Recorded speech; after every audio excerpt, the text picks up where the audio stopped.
Halloween is my favorite. It's the most socialist of the holidays. It's the only one that isn't explicitly about family. Family's great, but Halloween is wider than that. More inclusive of friends, neighbors, strangers. Ever since having kids, watching people decorate and buy candy, they actually go to the store and spend money on candy that they are gonna give away to my kids. It's strangers. There's a lady in my neighborhood who buys whole-size bags of gummy bears for all the kids in our neighborhood and puts their names on them. So she's like, Nevin, this one's yours. Ellis. I'm like, how do you even know my kids' names? It's so beautiful. During the COVID pandemic, it was especially heartwarming to see all the ways that people went out of their way to creatively and safely distribute treats. They had remote-operated vehicles bringing the candy out, or chutes that the candy slid down, or they used those trash picker-upper claws to hand my kids candy. It was just so beautiful to see people trying to make other people happy, even during such a weird and challenging time. On Halloween, people don't ask any questions or make any demands. If you do, don't make any demands. There's no proof of identity required or box you need to fit in. It's just collective sharing and fun. In fact, boxes get tossed out the window. And I also love the spookiness of it. I am not someone who likes scary stuff at all. No horror movies, no haunted houses. Do not jump scare me, it will not end well. And I'm an arachnophobe. But you know what? On Halloween, it's kind of fun to face our fears in this safe way, spook ourselves just a little bit, just to try it on. And speaking of trying things on, I love costumes. I was one of those kids who dressed up for Halloween and went trick-or-treating well into my teen years. And I still love dressing up, participating in the fun at parties, or with my kids. My favorite costume that I ever wore was in college, where I was a goody two-shoes, pre-med student in a fundamentalist Christian sorority. It's a long story. But one Halloween, maybe my sophomore year, I was invited with some girlfriends to go to a party, and I went to a costume store and I splurged on this really goth Black Angel costume. I had on a roughly corseted dress and fishnet stockings and these huge black wings with seemingly real feathers. I put wax in my hair and wore it in twists. I had light powder all over my skin and really dramatic dark eye makeup and dark lipstick. No one recognized me at the party. It was so fun. I got to shed my good girl studious identity for a little while and be bad. I got to try on a different identity for the night. And honestly, it was kind of sad when I went to wash the makeup off. The costume and makeup helped me explore a different part of myself that I wasn't sure I even had in me. I won't say that that Halloween night is what turned me on a different path, away from pre-med, goody two-shoes, fundamentalist Christianity, but I won't say that it didn't turn me on that path. We're all playing dress up all the time, really, all of us. We chose what to wear this morning when we left the house. As a petite female minister, I don't often wear a robe, because that's not our tradition here at the fellowship. I have to think about what I'm going to wear a lot. I don't want what I'm wearing to be too distracting or flashy, but also not too frumpy, but not too cutesy. I am 43, actually. I want some fashion. I want to be fashionable, but not sexy. I still have to have authority as a minister, but not too much authority. I want you to take me seriously and be personable. It's a lot to consider. If you, this morning, chose to wear a hoodie instead of a shirt and tie, or a dress instead of yoga pants, you made a choice about what to wear today, how to present yourself to the world. And often we think, oh, I just threw this on. But if we're honest with ourselves, choosing that t-shirt or that fancy hat or something else, it was because there was something inside us that wanted to be seen. Or maybe something that we didn't want seen.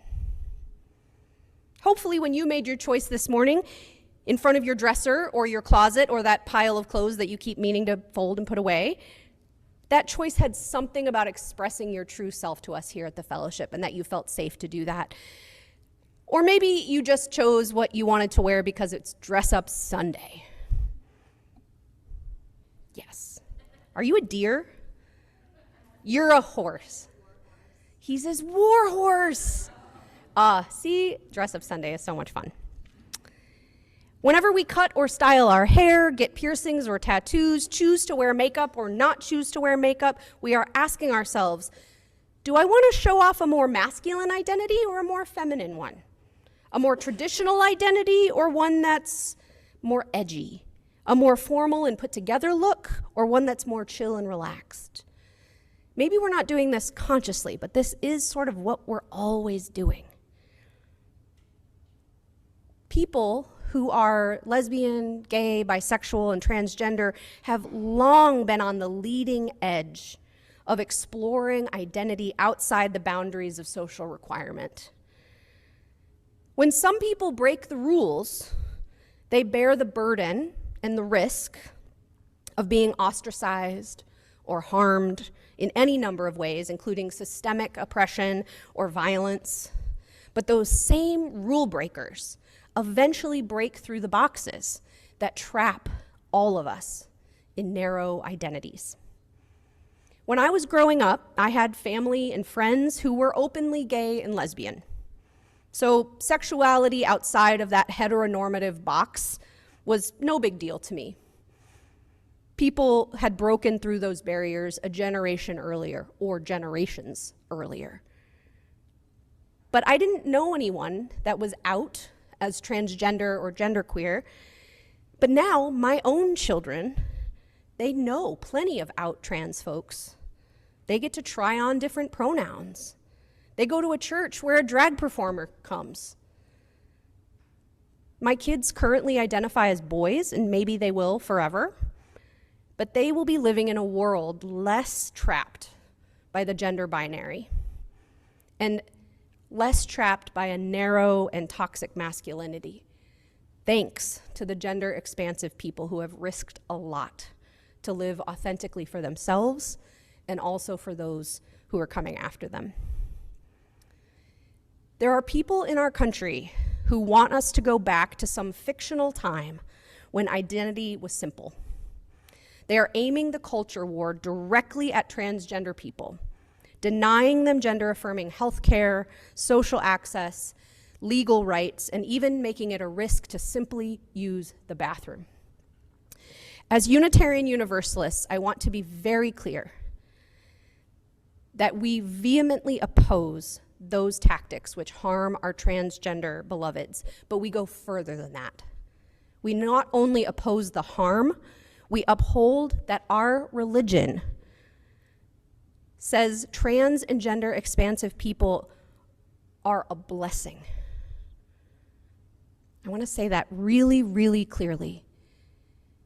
All people are a blessing, but we explicitly name that gender expansive and transgender people are a gift and a blessing, and that their identity and life is sacred in and of itself.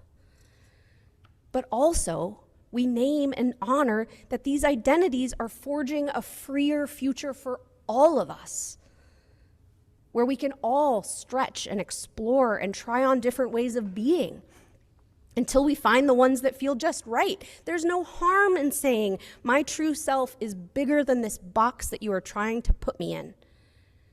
There are so many boxes that we have grown beyond, at least in some parts of our culture. Not very long ago, I would not have fit in the box labeled minister because I'm a woman. Even in a tradition as liberal as Unitarian Universalism, only a generation or two ago, I would not have fit in this minister box. Only a generation or two ago, I would have had my hands smacked as I tried to write with my left hand, which is and has always been my dominant hand, despite having no adults in my life who write with their left hand. I didn't see it. I didn't learn it from anyone. It is innate to my being that I have a dominant left hand. And I would have been told that I was bad or wrong for just being who I am. But now that seems ridiculous. That box has been broken. The gender binary is one of the next boxes that we are working to eliminate for folks who don't fit into those boxes at all, and for folks who feel like the boxes are just too small, too uncomfortable. This Halloween, may we all remember the power of dress up, of makeup, of hats, of wigs, of fur and wings, and the ways that trying on different identities can be fun and joyful and powerful in helping us confront parts of ourselves that we hadn't always known was inside us, or parts of us that felt unsafe to explore, or that simply made us feel a little afraid. This Halloween and every day, may you have the courage to explore your true identity and to support the true identities of the people around you. May it be so, and amen.